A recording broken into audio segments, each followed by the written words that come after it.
Welcome to Maths with EJD. We are still talking about coordinate geometry, which marries algebra with geometry. And we've been seeing how that has been panning out as we've considered points, lines, circles, conic sections like parabola, ellipse, hyperbola. And of course, we've started looking at, in the last video, we looked at triangles in the coordinate system. Now we're moving on to polygons in the coordinate system. By the way, a triangle is also a polygon, right? So a polygon is any plane shape that has three or more sides. So a triangle is the smallest polygon you can think of.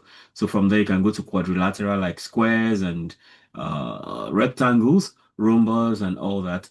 Then you can go talk about pentagon, hexagon, heptagon, octagon, nonagon, and decagon, and so on and so forth. So that's basically the idea. So polygons in coordinates now. A polygon is a two-dimensional closed figure formed by joining straight line segments end to end. Okay. So each segment is a side and each endpoint is a vertex.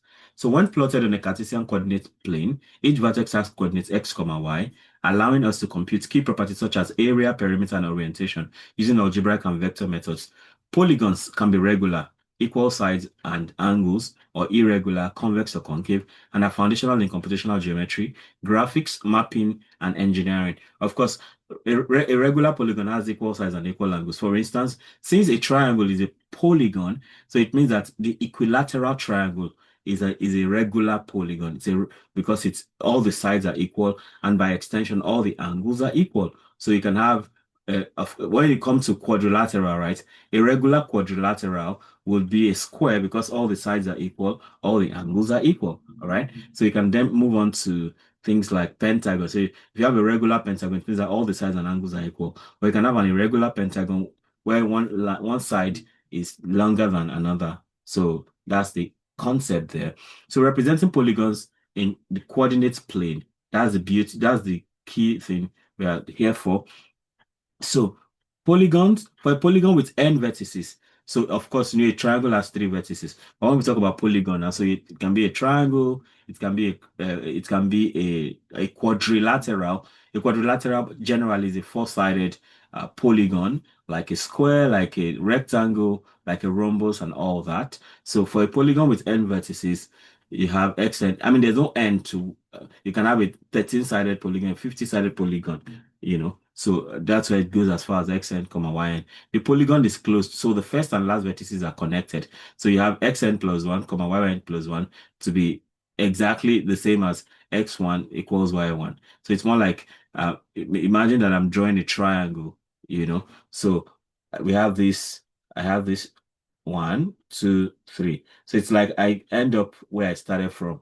And that is why x at the end of the day, x is the n plus 1 or x n plus 1, y n plus 1 is the same thing as x1, y1, where we started from, something like that.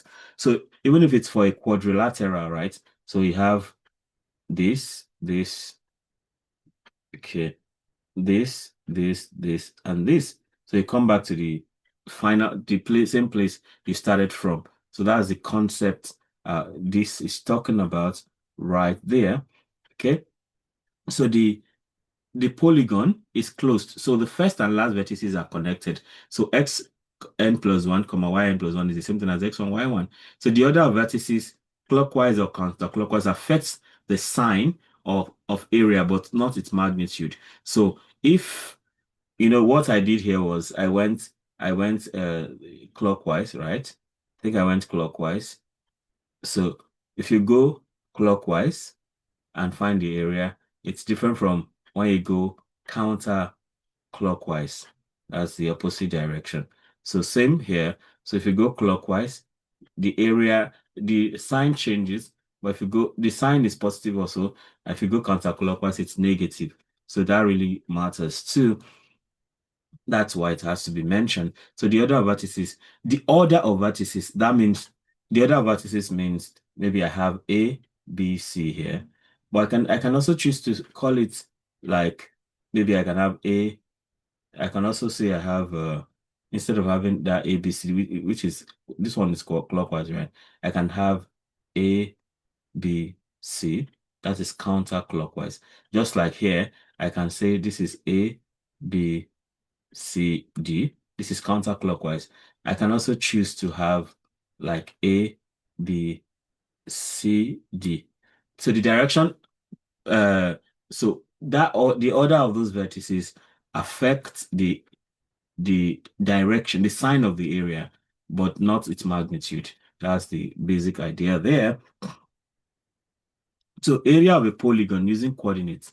So we have the Shoelace or Gauss's formula, which we saw when we're dealing with triangles, right? So, and the formula is, so you can see the Shoelace formula seems to will be more, the determinant formula here may not be that easy because if you have, once you're having like a 4 by 4, 5 by 5 matrix, it becomes really crazy.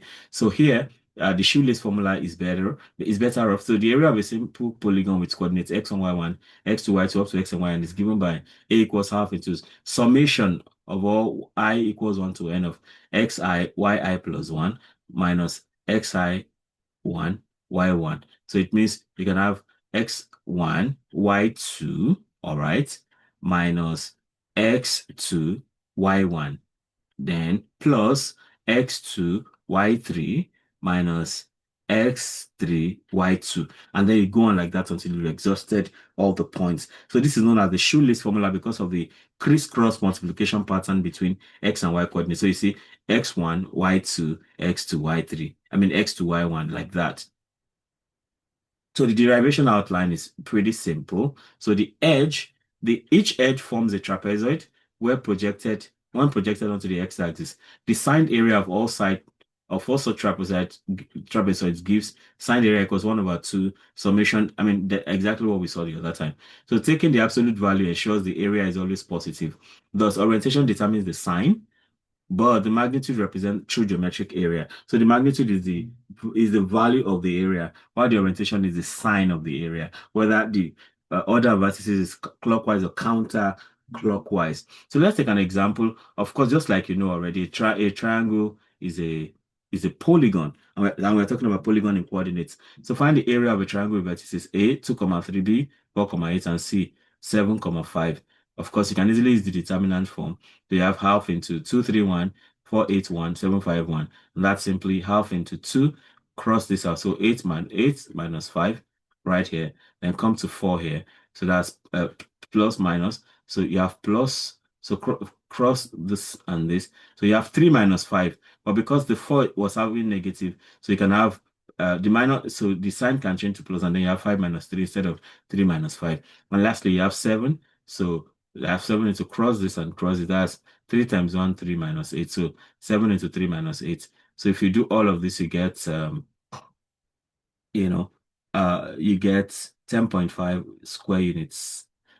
Of course, you have a negative thing here because of the order of vertices, but the magnitude remains the same, and we cannot have negative area for sure. So, but the sign just tells you that you have taken the magnitude in another direction. So this one says, find the area of the quadrilateral vertices 1, 1, 4, 2, 3, 5, 0, 4. So the way to do this is just list them out, A, B, C, D, E, A, B, C, D, 1, 1, 4, 2, 3, 5, 0, 4. And what do we do? You have 1 times 2, and you have 1 times 4 like this. So 1 times 2, 2, 1 times 2, 2, 1 times 4, 4. You have this. And next, you have 4 times 5, 20, 2 times 3, 6 right here. Next, you have 3 times 4, 12, 5 times 0, 4. I mean 0. Then down here, you just have okay, you just assume you have 1, 1 last. So 0 times 1 is 0, 4 times 0 is, so 4 times 1, 4, 0 times 1, 0, like that. Then you do the summing up. So sum up all the x1, y1 plus. So you have 2 plus 20 plus 12 plus 0, and you have 34. Then this allows 4 plus 6, 10, plus 0, 10, plus 4, 14. So you know, area is 1 over 2 into 34 minus 14 equals 10. Area is equal to 10 square units. Of course, another thing you can do is, because this one is a quadrilateral, you can find the, for a quadrilateral, right, area is just length times breadth. Okay, so if you can get, of course, and the two, well, depending on the type of quadrilateral, right? If it's a rectangle or square or something, the two opposite sides are parallel and equal. So once you can find two sides that are distinct, just multiply them together, you should be able to get the same 10. So that's another way to go about that. So orientation and signed area, like we said, if vertices are listed counterclockwise, the computed area is positive. If vertices are listed clockwise, the computed area is negative. To ensure a positive area, always use the absolute value of the determinant, just like what we did here to get 10.5, because this is negative. So the determinant ensures that we have positive, because area has to be positive for sure. Then we have convex and concave polygons. A polygon is convex if all interior angles are less than 180 degrees, okay? And any line between two vertices lies entirely inside it. But on the other hand, a polygon is concave if at least one interior angle exceeds 180 degrees or some diagonals lie outside the polygon, all right? So cross product test for convexity. So how do you know if a polygon is convex? So you do cross product test. So for three consecutive vertices, x1, y1, xi plus 1, yi plus 1. Uh, for three consecutive vertices, xi plus 1, yi plus 1, then xi plus 2, yi plus 2, compute zi, which is xi plus 1 minus xi, multiplied by yi plus 2 minus yi plus 1 minus yi into xi plus 2 minus xi.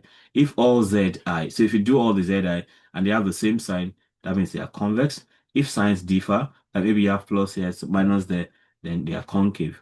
So we have example 3 right here to say for convex and concave polygons. So imagine that we have vertices 0, 0, 4, 0, 3, 2, 1, 2. So if you try all the cross products, you discover that all the signs are the same and to be convex.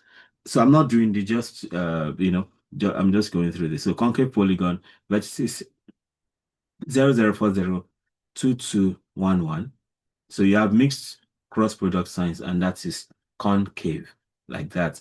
So Python implementation can help us to make things fast. So you can study this.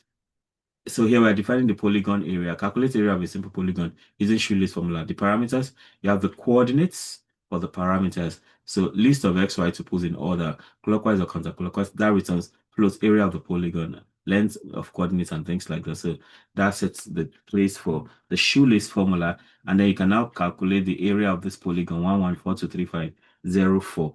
I think, yeah, I think it's 1142. Okay, it's another thing entirely. So you have 10.0 like this. Yeah, I think it was the one we did before. That was 10.0. Yeah, 1142350. Yeah, that. And then convexity check now, like we did. So yeah, so all those all this formula we put up out there. So you have all this. So for convexity check now, we have all of that. And then so we just go ahead and do this.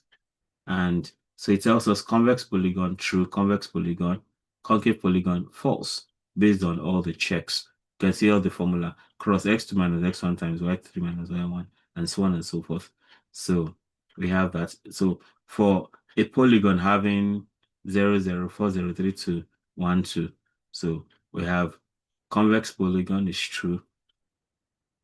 Okay. So for concave polygon, that's true. For concave polygon, that is false for this because we are checking for concavity. Convexity, right? Yeah, convexity. So visualizing of polygons. So if you want to see polygons, you can visualize them based on the number of edges.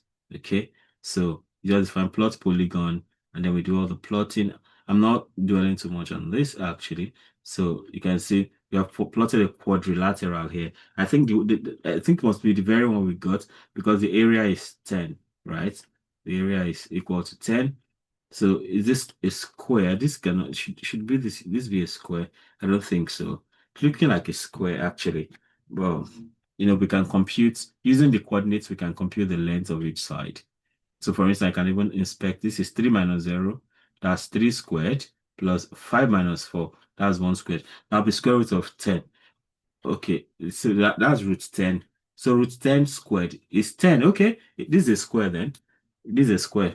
So that's root 10 for each side. So root 10 times root 10, length times breadth. Or Yeah, the area of a square is just length squared, length times length. So each side is root 10. So that's root 10 squared. That's why the area is 10. That works. So that's actually a square as it is. So applications in computational geometry, where do we apply polygons in coordinates? Okay. So in geographic information systems, we compute land area and plot boundaries. In computer graphics, we can have polygon fill, clipping, and shape orientation. In robotics and AI navigation, we can have path planning and obstacle detection. In finite element analysis, we can have element area and centroid computation. In physics simulations, we can have moments of inertia and mass distribution. In game development, we can have collision detection and bounding boxes. Then for data visualization, we can have rendering irregular regions and map overlays, right? In summary, the Shoelace formula computes polygon area directly from coordinates, just like we demonstrated there. Then the sign of area determines orientation, so clockwise or counterclockwise. Then cross product tests determine convexity or concavity. These methods are widely used in computational geometry, graphics, and mapping, like we just saw now. Then Python implementations make these methods practical for automation and visualization. So we have some practice questions here. You can try your hands on. Compute the area of a triangle with vertices 1, 2, 4, 6, 5, 3. That's easy. You can use the shoelace method. You can use the determinant method. Then find the area of a pentagon. Now it's pentagon. So you have to set up that table. This table we did up here, and we're multiplying. We're doing cross multiplication. Yeah, this. So the only thing is that you now have 5. So you just extend it all the way down and then do the maths, and that should be easy peasy, hopefully. Okay. Modify the Python code to output both area and orientation, all that, so you can work on that. So we have all of these things. So you want to accept coordinates from a CSV file and compute area automatically. Now that's a nice project we want to do. So you upload a CSV file that gives you the coordinates, no matter, even if you have 100 coordinates, then you can just calculate the area and everything. So if you're a surveyor or somebody working with land area and things like that or whatever, you can think about this. Okay, so I come to the end of this interesting video about polygons and coordinates. Let me know how helpful this is for you. And if there's something you'd like me to try out, feel free to let me know. If you have subscribed already, I thank you so much. If you have not, you want to go ahead and subscribe right now. Okay. Having done that, you also want to click the notification bell so you can always be notified. You can always be notified each time a new video is released. Going forward, you can become a member of this channel by clicking on join, and you see 3 levels of membership that grants you some special privileges. Ultimately, don't forget to comment, like, and share so that so that other people can have access to the great content I have going on here. Till I come your way again. Keep doing maths right. Bye.